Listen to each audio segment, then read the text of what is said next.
Queridos irmãos, para a exposição da palavra do Senhor nessa noite, eu os convido a abrirem suas Bíblias no livro de Atos. Atos, capítulo 2, nós leremos os versos de 1 a 13. Assim como vimos pela manhã, estamos iniciando uma nova série de estudos voltados a um entendimento mais adequado acerca da comunhão, acerca do ser igreja. Para isso, então, vamos considerar essa passagem de Atos, quando o Espírito Santo foi derramado sobre a igreja naquele que ficou conhecido como dia de Pentecostes. Atos, capítulo 2, versos de 1 a 13. Diz assim a palavra de Deus. Ao cumprir-se o dia de Pentecostes, estavam reunidos no mesmo lugar. De repente, veio do céu um som, como de um vento impetuoso, e encheu toda a casa onde estavam assentados. E apareceram distribuídas entre eles línguas como de fogo, e pousou uma sobre cada um deles. Todos ficaram cheios do Espírito Santo, e passaram a falar em outras línguas, segundo o Espírito lhes concedia que falassem. Ora, estavam habitando em Jerusalém judeus, homens piedosos, vindos de todas as nações debaixo do céu. Quando, pois, se fez ouvir aquela voz, afluiu a multidão, que se possuiu de perplexidade, porquanto cada um os ouvia falar na sua própria língua. Estavam, pois, atônitos, e se admiravam, dizendo: Vede, não são porventura galileus todos esses aí que estão falando? E como os ouvimos falar cada um em nossa própria língua materna? Nós somos partos, médios, elamitas e os naturais da Mesopotâmia, Judéia, Capadócia, Ponto, Ásia, da Frígia, da Panfilha, do Egito e das regiões da Líbia, das imediações de Cirene, e romanos que aqui residem, tanto judeus como prosélitos, cretenses e arábios. Como os ouvimos falar em nossas próprias línguas as grandezas de Deus? Todos, atônitos e perplexos, interpelavam uns aos outros, dizendo: Que quer isto dizer? Outros, porém, zombando, diziam: Estão embriagados. Até aqui, leitura da palavra de Deus. Vamos orar mais uma vez? Senhor, nós pedimos que o Teu Santo Espírito, aquele que inspirou Lucas a registrar estes acontecimentos, que Ele, sobre nós nesta noite, no nosso coração, possa abrir os nossos olhos da fé, para que nós possamos compreender a Tua Santa Palavra, Senhor, por Ele iluminados, para que nós possamos então ser habilitados a toda boa obra. Assim oramos em nome de Jesus. Amém. Meus irmãos, como nós lemos no momento do ofertório com o diácono Daniel, no Antigo Testamento Deus estabeleceu a Israel uma série de festas que tinham por objetivo estruturar o calendário do povo de Deus que viveria na Terra Prometida. O povo antes, que vivia sob o calendário, sob a agenda egípcia e pagã, agora seria regulado e viveria sob um calendário divino, que teria por base a condução da própria providência de Deus na vida deles. Então, todas as festas que Deus estabeleceu visavam chamar o seu povo a comemorar, a se lembrar das bênçãos da redenção que o Senhor lhes dera quando tirou eles do Egito, e também levar eles a ansiar em fé, antecipando uma redenção maior do Messias que ainda viria. Então, o ponto é que toda a festa de Israel apontava para Jesus Cristo, ou para a sua vida, ou para o seu ministério, ou para a sua obra redentora. E não é diferente com a festa conhecida como Festa das Semanas, ou então como ela ficou popularmente conhecida como a Festa de Pentecostes. Essa festa, meus irmãos, ela acontecia 50 dias depois da festa da Páscoa, que era a primeira grande festa do calendário. E esse dia, o dia de Pentecostes, o dia que a festa se iniciava, era exatamente o dia em que se iniciava a colheita do trigo nos campos israelitas. E por isso, então, era uma festa para que o povo se alegrasse com as farturas da bênção divina, para que o povo agradecesse a Deus e ansiasse por uma colheita maior que ainda estava por vir. Por que é que a gente então está falando dessa festa, meus irmãos? É porque essa festa que foi instituída ao povo ainda no deserto, enquanto caminhavam rumo à Terra Prometida, apontava para uma realidade futura. Uma realidade que ainda viria muitos anos depois. Uma realidade para a qual este texto que nós lemos e que nós investigaremos nessa noite descreve. Enquanto no Evangelho de Lucas, o próprio autor, ele nos conta a história de Jesus, do seu nascimento até a sua ascensão. Aqui no livro de Atos, ele descreve os acontecimentos posteriores à sua ascensão, iniciando justamente com um diálogo detalhado que aconteceu no momento em que Jesus subia aos céus. Enquanto eles estavam comendo, lá no capítulo 1, Jesus ordena que eles esperassem em Jerusalém o cumprimento de uma promessa do Pai, lá nos versos de 4 e 5, quando o Espírito seria derramado sobre a igreja, ou então, nos termos que Jesus utiliza, quando eles seriam batizados com o Espírito Santo.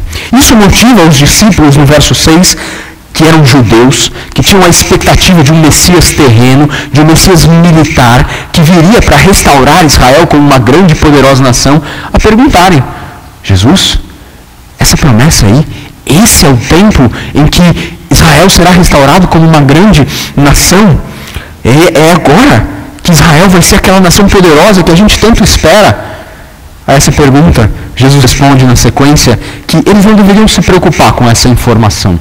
Eles não deveriam levar isso, essa informação literalmente não era muito da conta deles. Não era algo com que eles deveriam se preocupar. O que eles deveriam ser, na verdade, Jesus diz, é testemunhas em Jerusalém, Judéia e Samaria e até os confins da terra. E para que eles fossem testemunhas de Jesus nesse mundo, seria dado a eles, enviado a eles, o Espírito Santo, dando a eles poder para cumprir com essa tarefa. Então eles deveriam esperar pelo envio do Espírito sobre eles. E esse, meus irmãos, era um evento muito específico.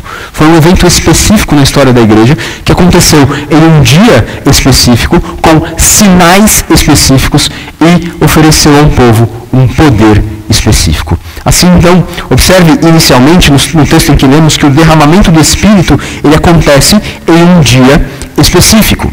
Os acontecimentos do dia de Pentecostes, desse dia glorioso em que o Espírito foi derramado sobre a igreja, eles são de extrema importância para nós.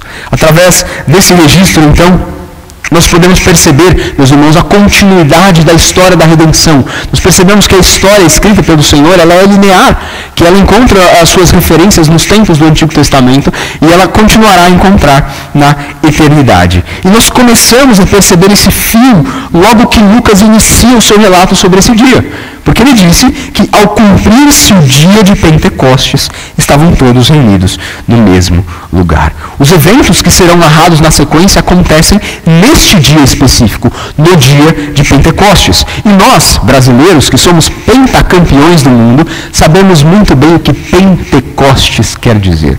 Tem relação com aquele número, o 5.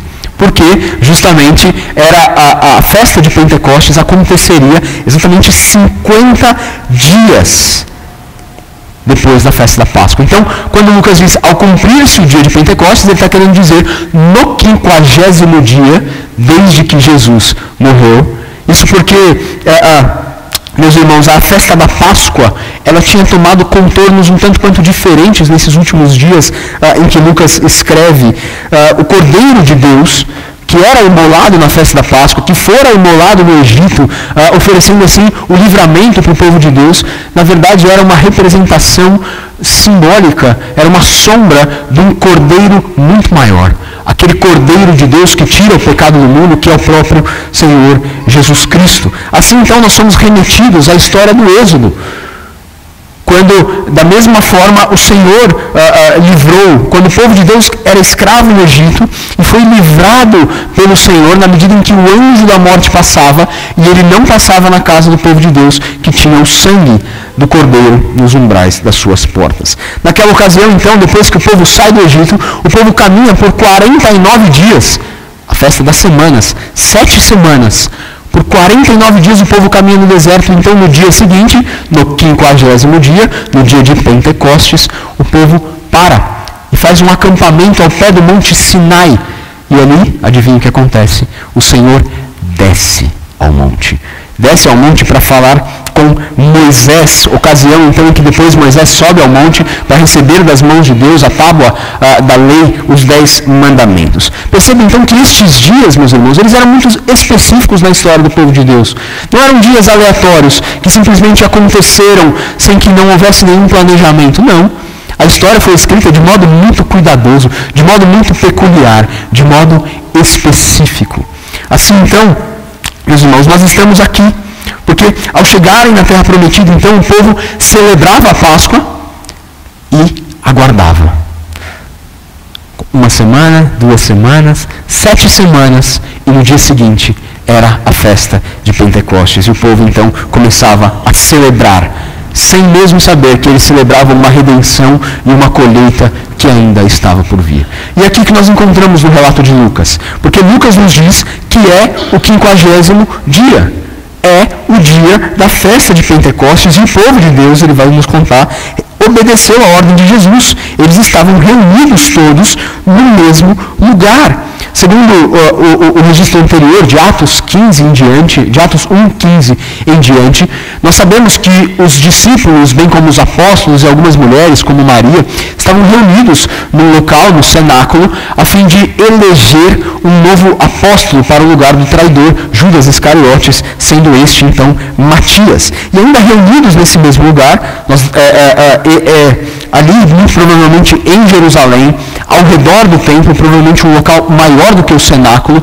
eles aguardavam essa promessa do Senhor Jesus Cristo.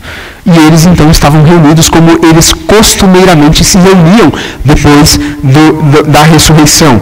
E observe então esses detalhes ocultos nas informações do texto. Porque o 50º dia, desde a Páscoa, era um domingo. Era o primeiro dia da semana.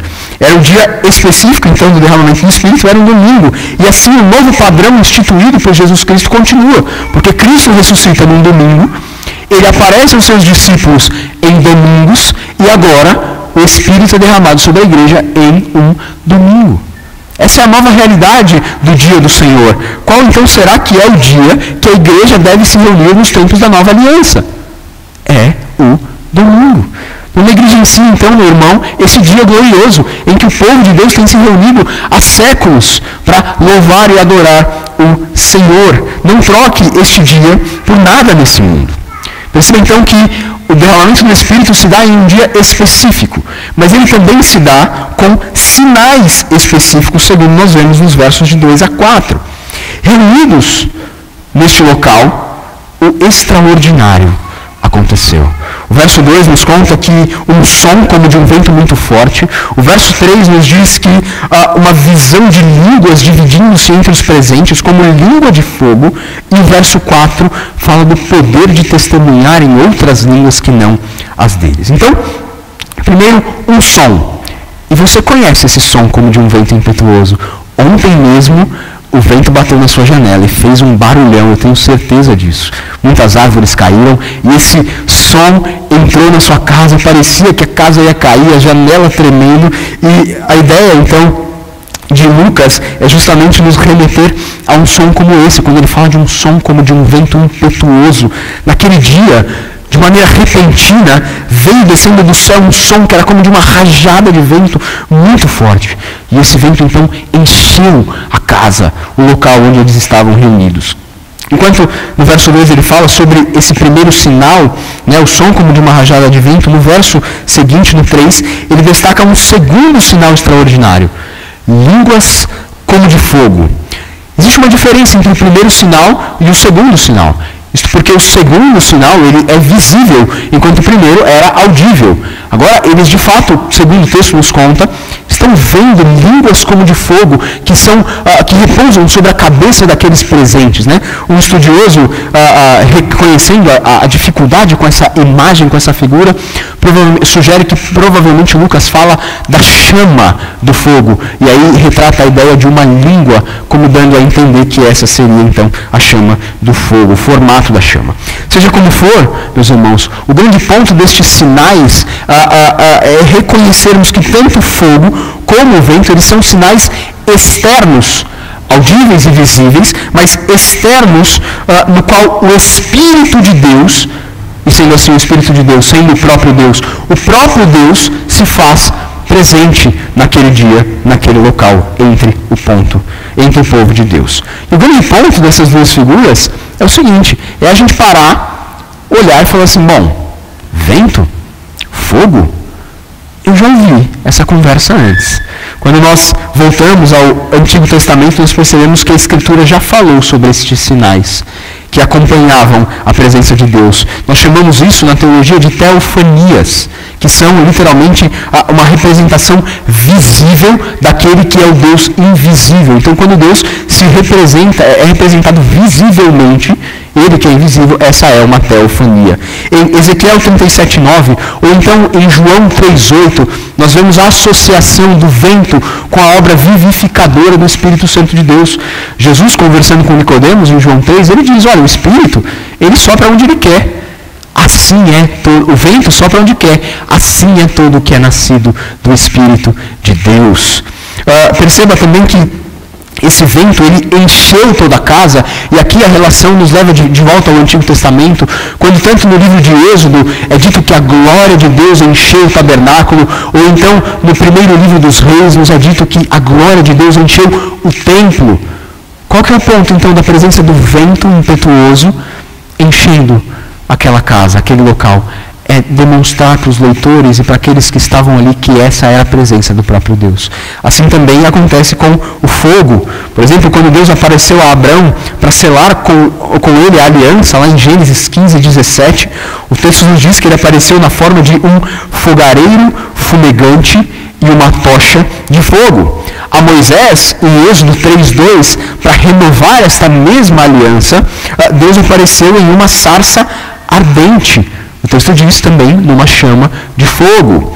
Depois de libertar o povo do Egito, em Êxodo 19:18, o texto nos diz que estava sobre eles o texto nos diz que estava sobre eles uma coluna de fogo que acompanhava o povo durante a noite. E agora sim, em Êxodo 19:18, o texto diz que todo o monte Sinai fumegava, porque o Senhor descera sobre ele em fogo.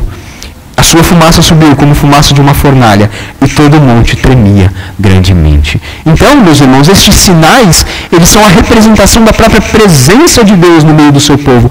E não é diferente no dia de Pentecostes. Quando o Espírito é derramado, e os sinais de um vento impetuoso, e línguas como de fogo acompanham, Lucas quer nos mostrar que Deus mesmo estava presente no meio do seu povo, por meio do seu Santo Espírito. Como consequências desses sinais específicos que se deram neste dia específico, nós vemos nos versos de 4 a 13 que um poder específico tomou conta dos reunidos, o poder de testemunhar. Depois, então, desses acontecimentos, meus irmãos, Lucas registra no verso 4 que foram todos enchidos pelo Espírito Santo. E é interessante porque a construção que Lucas utiliza, a construção verbal que ele utiliza aqui, enfatiza o fato de que a plenitude, esse encher do Espírito Santo, veio de modo definitivo e completo. Eles foram enchidos e isso está feito e assim permanecerá para todo o sempre. O que indica, então, justamente a especificidade desse evento, meus irmãos. O ponto é, Pentecostes, ele não aconteceu 2 vezes. Pentecostes não vai acontecer 2 vezes, meus irmãos. Estes sinais são específicos. O evento é único, é definitivo, e ele terminou naquele mesmo dia. O Espírito, ele não será reenviado. Ele já foi enviado ao povo de Deus. Muitas vezes nós nos perguntamos se eventos que supostamente parecidos com o dia de Pentecostes acontecem em algumas igrejas, se eles são de fato reais. Mas nós precisamos compreender, meus irmãos, que eles não são reais. Eles não são o reenvio do Espírito Santo. Eles não são o dia de Pentecostes acontecendo mais uma vez, porque este foi um evento único na história da igreja. E muitas vezes, o que acontece em algumas igrejas é que nem mesmo todos os sinais que aconteceram em Pentecostes acontecem. Nós não vemos por aí línguas como de fogo repousando de maneira visível sobre a cabeça de cada um dos presentes. Nós não vemos o som como de um vento impetuoso, de uma rajada de vento enchendo todo o local onde a igreja de Deus se reúne. Isso porque esse evento não se repete na história da igreja. Nós normalmente vemos então um único sinal extraordinário, que são as línguas. As línguas. O som como de um vento não é ouvido, e as línguas como de fogo, a chama de fogo não é vista. O texto, então, nos conta que os que estavam ali foram enchidos do Espírito, e nós precisamos entender que ser enchido do Espírito significa a habitação do Espírito Santo em cada um dos crentes que ali estavam. É por isso que Paulo vai dizer para a gente que nós somos templos do Espírito Santo. Por isso que nós somos agora templos móveis e nós levamos o Espírito por onde quer que vamos. É interessante porque lá no princípio, Deus ele visitava o jardim na viração do dia. Depois da queda, nós fomos expulsos da presença de Deus e não mais habitávamos com o Senhor. E por todo o Antigo Testamento nós recebemos a promessa de que Deus habitaria conosco. E como nós vimos, em algumas ocasiões, ele se fez conosco ao aparecer visivelmente. Mas é no Novo Testamento, segundo o que Paulo diz, na plenitude do tempo, que Deus vem habitar conosco. Deus se fez Deus conosco, Emmanuel, na pessoa de Jesus Cristo, daquele bebê que nasceu na manjedoura. E agora ele, que voltou às regiões celestes, envia o seu Espírito para habitar em nós, até o dia em que nós habitaremos na eternidade com o Senhor. Agora então, com o envio do Espírito, Deus habita em nós, meus irmãos. Além disso, o efeito da habitação do Espírito é de que Ele assume o controle total de cada crente. É Ele quem comanda as decisões em cada um de nós. E assim então, cheios do Espírito Santo, os crentes em Pentecostes e todos aqueles que receberam o Espírito estavam então e são devidamente capacitados para cumprirem com a ordem de Jesus Cristo, de anunciarem as boas notícias de salvação a todos os povos e nações dessa terra. A obra e a missão de sermos testemunhas do Evangelho de Jesus Cristo. Agora então, eles foram revestidos de poder e capacitados para o cumprimento dessa missão. Como consequência desse evento extraordinário, da plenitude do Espírito Santo, o verso 4, meus irmãos, registra um último sinal. Aqueles que estavam presentes começaram a falar outras línguas. E o que nós devemos observar, meus irmãos, com relação a este sinal extraordinário, é de que outras línguas não significa a suposta língua dos anjos, a qual Paulo faz referência em Coríntios 13. Muito menos significa um falar desordenado, como acontecia na igreja de Corinto, ao que Paulo repreende os irmãos ali. Outras línguas significa que aqueles que foram enchidos pelo Espírito falavam primeiro línguas diferentes entre si e outra língua que não aquela que eles falavam normalmente, que não as suas próprias línguas maternas. Como nós sabemos disso? Primeiro porque no verso 4, Lucas nos conta que o falar em línguas era uma capacitação concedida pelo próprio Espírito Santo. E passaram a falar em outras línguas, segundo o Espírito lhes concedia que falassem. Então, com isso, Lucas deseja nos informar, meus irmãos, e informar os seus leitores que a ação de falar em outros idiomas, ela não era livre. Ela era direcionada e somente na medida em que o Espírito concedia que se falasse. Não era livre. E também não era uma simples conversa. Era um discurso elevado, um discurso importante, porque o próprio provedor desse discurso era o Espírito Santo de Deus. Se nós fôssemos pensar o que seriam essas línguas nos nossos dias, seria então como se eu, que nunca na minha vida estudei uma única palavra de japonês e nunca assisti um desenho japonês na minha vida, começasse aqui a falar em japonês e o outro irmão então estivesse falando mandarim, o outro irmão estivesse falando alemão e os alemãos japoneses, os chineses, os alemães japoneses e chineses presentes nesse lugar, eles começassem a entender tudo aquilo que estava sendo dito. Os termos que Lucas nos utiliza nos ajudam a entender essa realidade, meus irmãos, porque para se referir ao fenômeno de falar em línguas, ele utiliza duas palavras. Uma, que é utilizada por ele no verso 4 e no verso 9, é uma palavra que tem a ver com a nossa palavra em português, glossário.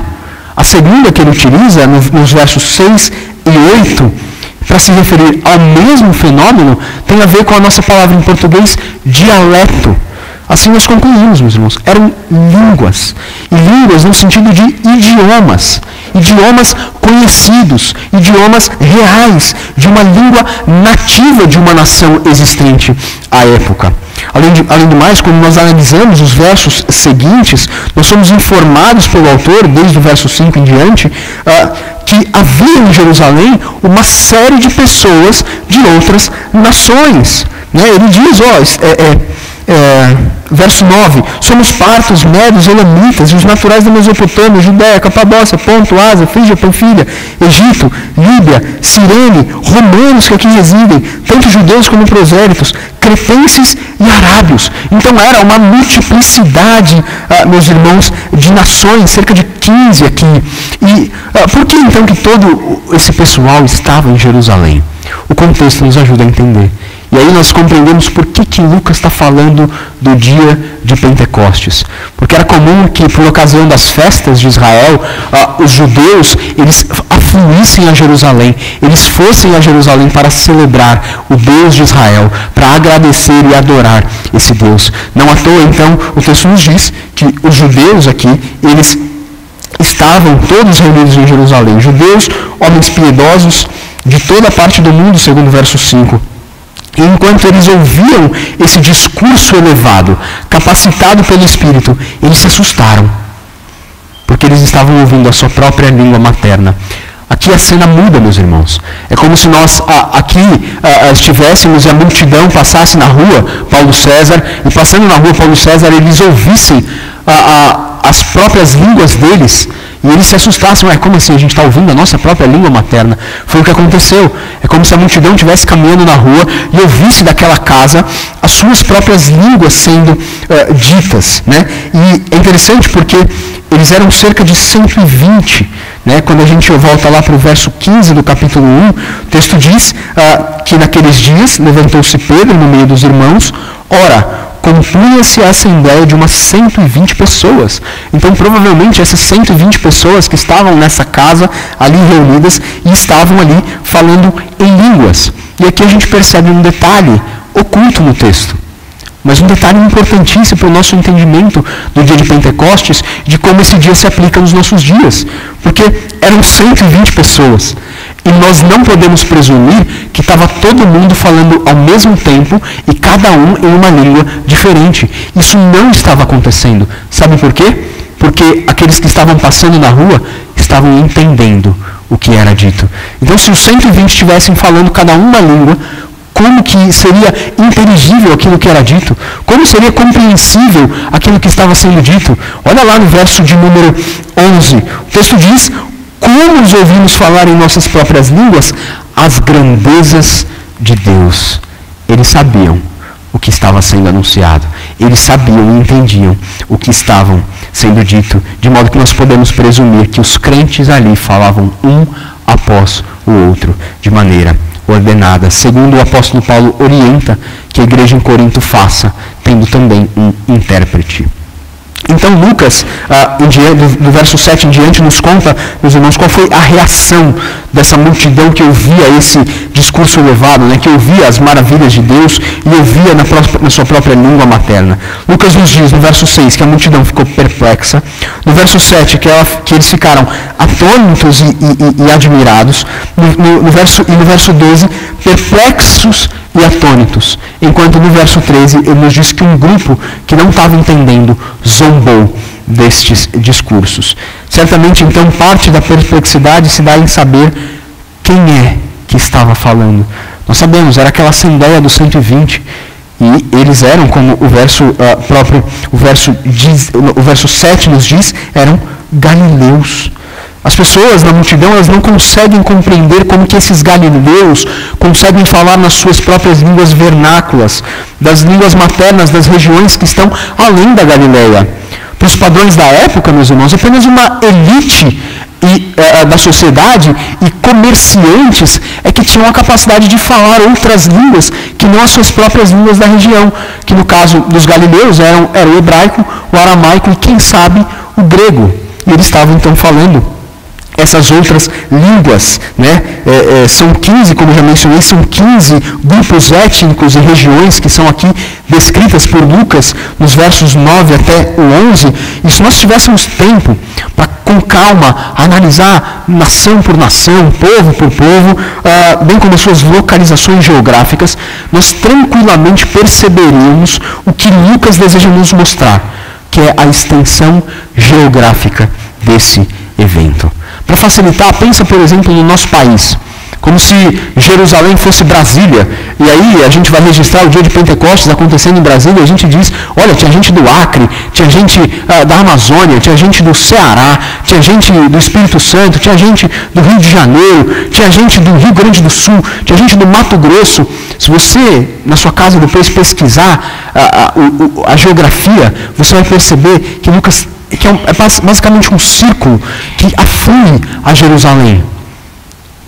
Essas nações e grupos que ele menciona aqui. Agora, por que Lucas quer nos mostrar isso? Porque Lucas quer mostrar a amplitude das nações que estavam ali afluindo em Jerusalém, que estavam se reunindo em Jerusalém. Mais uma vez, a gente precisa voltar para o Antigo Testamento.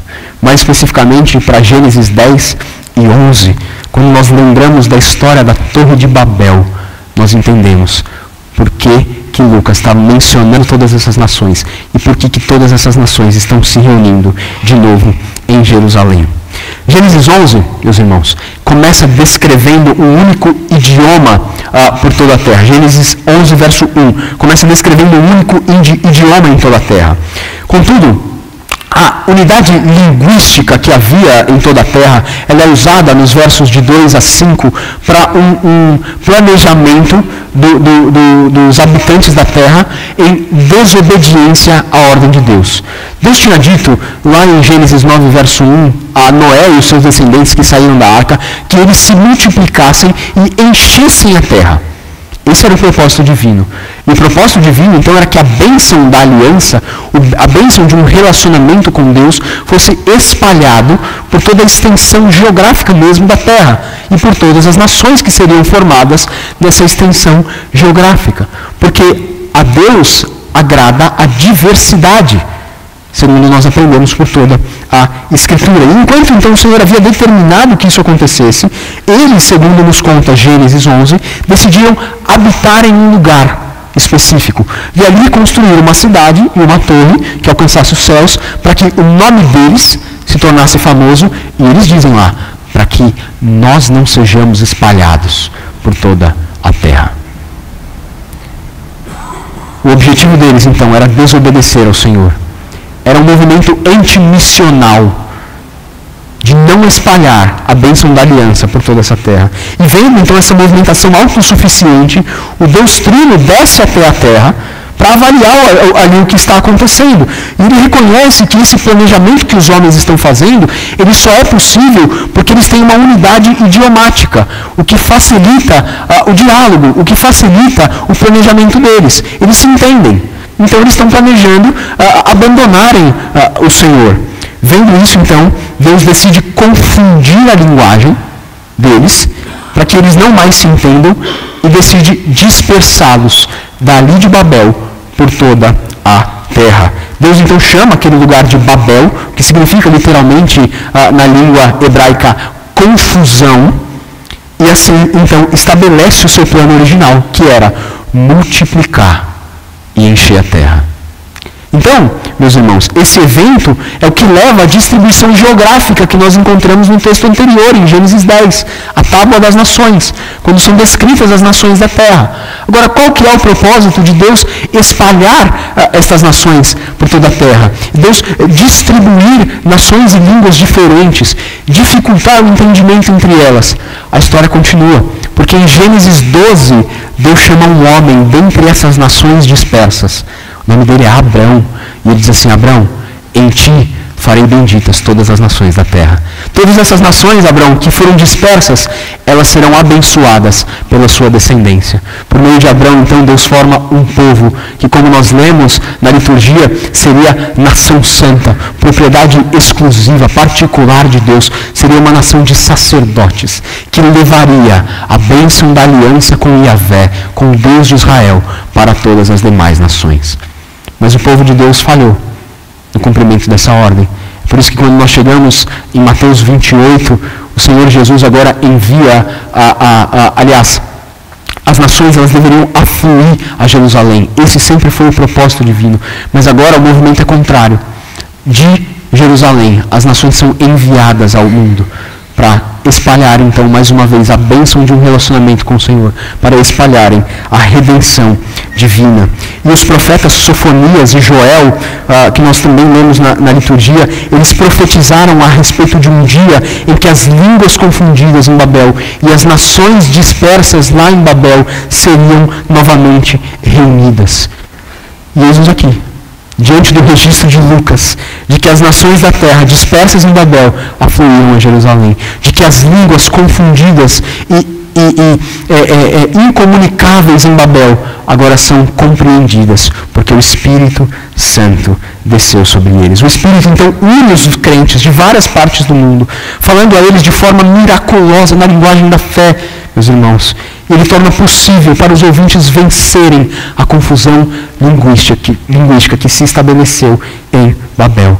E esse é o poder específico que nos é conferido no dia de Pentecostes. O poder de anunciar as maravilhas de Deus às nações da terra. O poder do Espírito Santo é a capacitação necessária para o cumprimento da missão de irmos e fazermos discípulos de todas as nações, batizando elas em nome do Pai, do Filho, do Espírito Santo e ensinando-as a guardar todas as coisas que o Senhor Jesus nos ordenou. O que nós fazemos então diante disso? Primeiro, como Paulo, nós afirmamos, não nos envergonhamos do Evangelho, porque é o poder de Deus para a salvação desse mundo. Nós não nos envergonhamos porque o Evangelho é o poder de Deus. Depois, nós saímos por esse mundo, anunciando as maravilhas de Deus, ou na nossa língua, ou aprendendo novas línguas para fazermos discípulos de todas elas. Mas não se engane, assim como muitos naquela ocasião ouviram e zombaram porque não entendiam as maravilhas de Deus, haverá muitos nos nossos dias que farão o mesmo. Quando isso acontecer, quando eles não reconhecerem o poder de Deus, quando não derem ouvidos às maravilhas de Deus, quando eles permanecerem endurecidos no seu entendimento, quando eles zombarem a você, quando eles te rejeitarem, lembre-se, o Evangelho é o poder de Deus que atua no coração de cada um dos eleitos.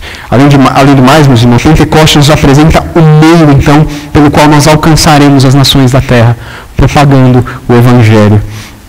E como o faremos, se nós não pudermos ser compreendidos por essas nações? Nós precisaremos, meus irmãos, aprender novas línguas, sim, para que as maravilhas de Deus sejam conhecidas. Pentecostes, então, revela que a obra redentora de Cristo, ela continua e agora ela está vinculada necessariamente ao dom de línguas. E nós reconhecemos isso. O dom de línguas, ele continua a servir ao mesmo propósito que serviu em Pentecostes nos nossos dias. Ao permitir então que missionários, que mestres, que tradutores da Bíblia, que pregadores do Evangelho anunciem ao mundo inteiro o Evangelho de Deus, permitir que nações desse mundo conheçam ao Senhor. O grande tradutor da Bíblia para o inglês, o John Wycliffe, ele certa vez disse, olha, o meu desejo ao traduzir a Bíblia para o inglês é que os mais iletrados dessas nações possam conhecer ao Senhor, possam reconhecer a salvação que há somente em Jesus Cristo. E esse deve ser o nosso grande objetivo, impulsionado pelo poder que nos é conferido em Pentecostes. E nós vemos, meus irmãos, esse poder sendo utilizado logo na sequência. Quando Pedro, a partir do verso 14 até o verso de número 36, anuncia o Evangelho. Pedro prega um sermão cristocêntrico. Ele apresenta Jesus Cristo como sendo a salvação. E ele o faz para explicar. Porque muita gente ficou surpresa. Como assim? A gente está ouvindo eles falarem na nossa língua materna. Outros zombaram eles estão embriagados, lá no verso 13, e Pedro então prega esse sermão para explicar o que estava acontecendo. E assim ele apresenta Jesus Cristo e a obra da redenção. E ao final dessa exposição bíblica de Pedro, onde ele cita Joel 2, de 28 a 32, onde ele cita o Salmo 16, o Salmo 89, o Salmo 132, o Salmo 110, de modo muito específico no final. E ao final dessa exposição, onde ele apresenta Jesus como o Messias de Deus, como aquele que foi ao Calvário para morrer e possibilitar que os eleitos de Deus fossem reconciliados com o Senhor, Lucas então nos conta que ele convoca os seus ouvintes, lá no verso 38 do capítulo 2, ele diz assim: arrependei-vos e cada um de vós seja batizado em nome de Jesus Cristo para remissão dos vossos pecados e recebereis o dom do Espírito Santo. O resultado, então, desse apelo que Pedro faz, Lucas nos conta na sequência. 3.000, lá no verso 41, 3.000 foram batizados e incluídos na igreja visível. E é interessante porque Lucas termina o registro do dia de Pentecostes, nos versos 42 a 47, nos contando como que essa igreja vivia, perseverando na doutrina dos apóstolos, ou seja, no ensino da Escritura, perseverando em oração, perseverando na comunhão e perseverando nas suas reuniões públicas congregacionais. A você então, meu querido amigo, que não é parte dessa igreja multiétnica, não é parte dessa reunião de línguas e nações, mais uma vez o Evangelho é anunciado a você. Mais uma vez, como Pedro fez diante daqueles ouvintes, você tem a oportunidade de se arrepender dos seus pecados, de se arrepender da rebeldia do seu coração, de curvar-se diante do Senhor Jesus Cristo, recebê-lo como Senhor e Salvador da sua vida. Eu espero que você o faça enquanto é tempo. Eu espero que o Espírito então possa convencê-lo da sua rebeldia. E assim, meus irmãos, o livro de Atos ele nos conta o início da igreja primitiva, a reunião dos eleitos de Deus, o remanescente fiel que Deus preserva desde o jardim do Éden. Dessa forma, então, o Senhor ele prossegue com a história da redenção, escolhendo para si um povo, uma nação santa e um sacerdócio real, como Pedro vai dizer: nós somos essa nação santa, nós somos os sacerdotes desse reino e nós temos então essa responsabilidade de anunciarmos e de testemunharmos de Jesus Cristo até os confins da terra. Nós somos o povo formado pelo Espírito Santo de Deus que aqui se reúne. E o Senhor então equipa a sua igreja com o poder da sua presença através do Espírito para que a sua igreja seja testemunha. Concluindo, meus irmãos, essa noite nós vimos o evento único na história da igreja, o evento em que o Espírito Santo foi enviado sobre o povo de Deus, que aconteceu no dia específico da festa de Pentecostes, com sinais específicos que apontavam para a presença do próprio Deus e que conferiu à igreja o poder específico de ser testemunha das boas novas a respeito de Cristo Jesus. E seria somente através do poder do Espírito derramado que o reino de Deus expandiria para Jerusalém, Judéia e Samaria e até os confins da terra.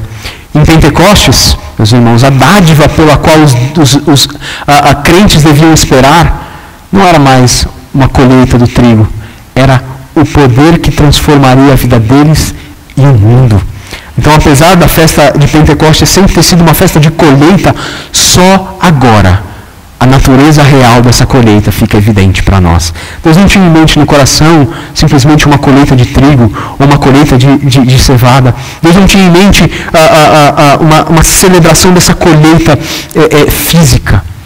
Deus tinha em mente a celebração dessa colheita espiritual, da redenção que havia se iniciado com o próprio Cristo na cruz do Calvário.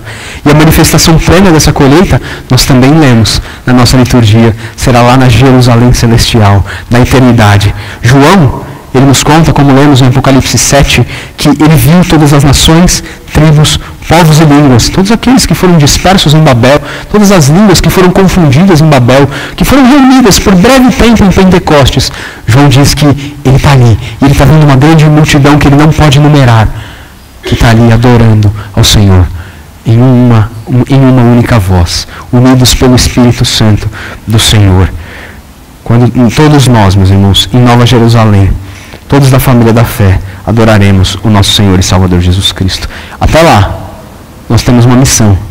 E adivinha, é uma missão bem específica: testemunhar de Jesus Cristo, testemunhar das boas novas de redenção que alcançaram o seu coração e podem alcançar o coração dos eleitos de Deus nessa vida. E não se esqueça, você recebeu poder para isso. Que Deus assim te abençoe. Vamos orar mais uma vez. Te louvamos, Senhor, porque o Senhor é o Deus da história. O Senhor a escreveu e tem conduzido ela de maneira soberana, sábia e extraordinária. Nós percebemos isso nessa noite por meio dessa passagem, Pai. Quando os acontecimentos de muitos anos atrás encontram, Senhor, o seu real significado no dia de Pentecostes. E ainda a expectativa que nós temos de esperar mais uma vez para celebrar a real natureza dessa colheita na Nova Jerusalém, Senhor. Que o Senhor, então, nos ajude na medida em que continuamos por aqui, para que nós sejamos testemunhas do Senhor, testemunhas do Evangelho, da boa notícia de salvação que transformou a nossa vida. Que essa boa notícia, Senhor, possa transformar a vida de muitas pessoas, possa transformar este mundo. Que os teus eleitos sejam encontrados na medida que a tua igreja, com o poder do Evangelho, o poder do Espírito Santo conferido a ela, anuncia a obra de redenção de Cristo Jesus. Assim nós oramos, em nome de Jesus. Amém.